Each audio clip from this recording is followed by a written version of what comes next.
이스라엘에 위치한 바일란 대학교의 고고학자 아렌 메이어는 예루살렘의 여러 유적지 발굴을 지휘한 베테랑입니다. 그에게는 10대 시절부터 꿈꿔온 한 가지 원대한 목표가 있었는데요. 그것은 바로 성경 속에 등장하는 거인 골리앗의 고향 블레셋의 도시 가드를 직접 발굴해내는 것이었죠. 그는 같은 목표를 두고 있는 동료들과 함께 팀을 꾸렸고 발굴 후보지를 선정, 그중 팔레스타인에 위치한 마을 테레스 사피를 발굴하기로 합니다. 19세기 중반 탐험가들에 의해 발견된 테레스 사피는 기원전 5000년 이후부터 꾸준하게 문명 활동이 이어져 온 곳으로 추정되었는데요. 역사가 유구한 유적지임에도 불구하고 20세기 후반까지도 제대로 된 고고학 발굴이 이루어진 적이 없는 곳이었죠. 그렇게 1997년 아렌 메이어 박사는 테레스 사피에서 역사적인 첫 삽을 뜨게 됩니다.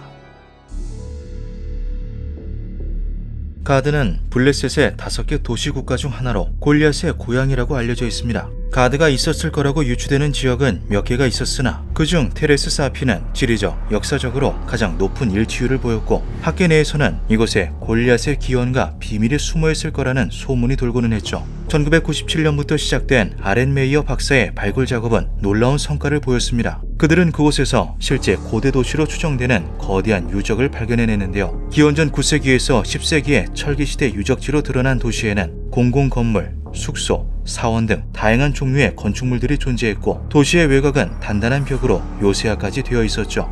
한 가지 흥미로운 것은 도시의 크기가 무려 50헥타르에 달했다는 것입니다. 50헥타르는 15만 평에 달하는 면적인데요. 이는 그 당시 해당 지역의 다른 도시나 정착지의 2배에 달하는 크기였습니다. 아렌 메이어 박사는 가드는 블레셋의 5도시 중 가장 중요하고 가장 커다란 도시였을 거라는 말을 덧붙였죠. 도시에서 발견된 요새의 너비는 약 4m로 다른 도시들의 2배가 넘는 크기였습니다. 또한 도시를 이루고 있는 석재 블록 크기, 건물의 전체 크기 역시 일반적인 철기 시대의 것보다 훨씬 거대했는데요. 아렌 메이어 박사의 연구팀은 평균보다 훨씬 더 거대한 도시와 건물에서 생활한 가드인들이 일반적인 사람보다 더 커다란 신장을 가졌을 수 있다는 말을 하기도 했죠. 블레셋의 가드에는 성경에서 언급된 것처럼 골리앗과 같은 거인들이 살았던 걸까요? 발굴을 거듭하던 아렌 메이어 박사는 매우 흥미로운 것을 하나 발견하게 됩니다. 그것은 오스트라콘이라고 불리는 작은 도기 조각이었는데요. 이 비문에는 LWT, WLT라는 글자가 쓰여 있었는데 이는 성서 속 골리앗을 뜻하는 GLYT와 비슷한 철자와 문양을 가지고 있었죠. 이곳은 정말 골리앗의 고향이었던 걸까요? 성경 속에 등장하는 골리앗은 키가 무려 3m에 달했다고 전해지는 거인입니다. 키뿐만 아니라 골격도 커서 그를 보는 것만으로도 두려움과 무력감을 느낄 정도였다고 하는데요. 입고 다니는 갑옷의 무게만 해도 50kg이 넘었으며 들고 다녔던 창은 그 날의 무게만 7kg에 달했다고 하죠. 이스라엘군에 대적한 필리스티아군의 장수였던 골리앗은 덩치에 걸맞은 엄청난 힘으로 이스라엘의 군사들을 압도했습니다. 완전 무장을 한 골리앗은 그 자체로 재해나 다름없는 존재였는데요. 대놓고 도발을 하여도 그 누구 하나 맞서 싸울 용기를 내지 못했죠. 그러던 중 전쟁터로 도시락 배달을 왔던 양치기 소년 다윗이 이를 보고는 골리앗과의 1대1 전투를 자원합니다. 다윗은 갑옷도 입지 않은 평상복 차림으로 조약돌 5개만 챙겨 전투에 임하죠.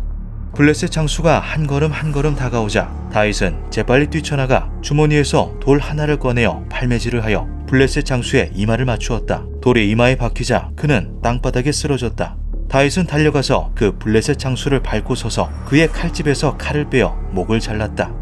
과거 골리앗은 선에 의해 처단당하는 악이라는 비유적 의미의 허구 인물이라는 설이 많았습니다. 블레셋과 5도시의 실존 여부도 확인되지 않았을 뿐더러 현재 기준으로도 납득하기 어려운 3m에 달하는 키를 가진 인간은 그 당시 존재할 수 없었다는 것인데요. 하지만 거인 골리앗은 근현대 들어 발견되는 블레셋 유적, 각종 유물들, 그리고 골리앗과 직접적인 연관이 있을 거라고 추정되는 증거들로 인해 점점 더 실제에 근접해지고 있습니다.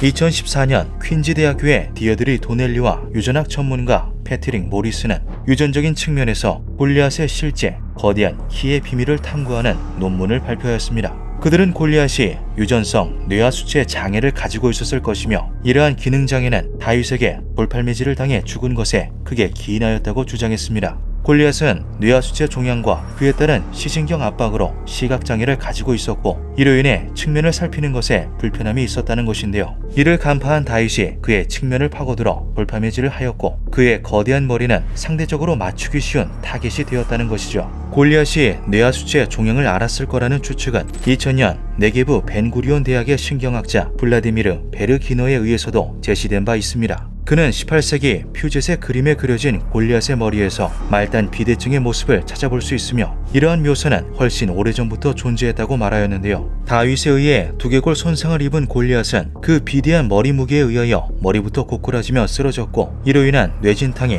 싸움의 승패를 갈랐을 거라고 주장하였죠. 디어드리 도넬리와 패트릭 모리슨, 블라디미르 베르기너 이 세 전문가는 골리앗이 실존하였을 것이며 성경 속에 묘사된 대로 매우 거대한 키와 덩치를 가졌을 거라고 말하였습니다. 그리고 그것은 유전적으로 골리앗의 아들들에게도 이어졌다고 덧붙였죠. 성경에는 골리앗의 아들들이 등장합니다. 이 중 셋째 아들의 이름은 성경 속에 나오지 않는데요. 이후 엑사닥 틸루스라는 별도의 명칭으로 불린 골리앗의 셋째 아들은 한 가지 유별난 특징을 하나 가지고 있었죠.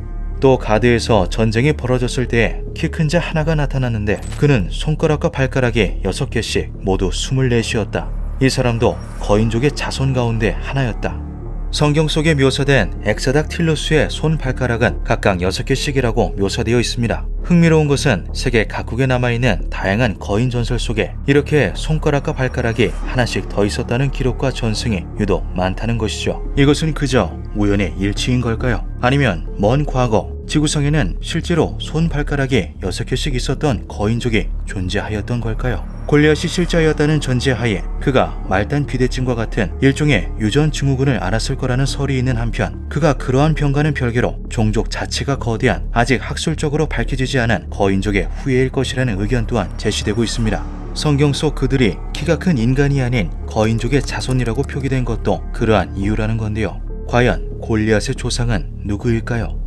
성경 속 블레셋과 가드의 실존이 밝혀진 현재 남은 것은 골리앗의 증명뿐인데요. 과연 3m에 달하는 키에 괴력을 소유하고 있었다는 역사적 거인 골리앗은 실제하였던 인물일까요? 그리고 어쩌면 골리앗과 그의 자손들은 단순히 유전적인 문제를 앓았던 인간이 아닌 손발가락이 6개씩 있었다는 인간과는 다른 거인 종족이었던 건 아닐까요?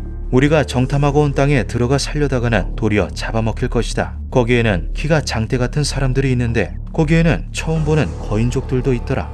기묘한 밤이었습니다.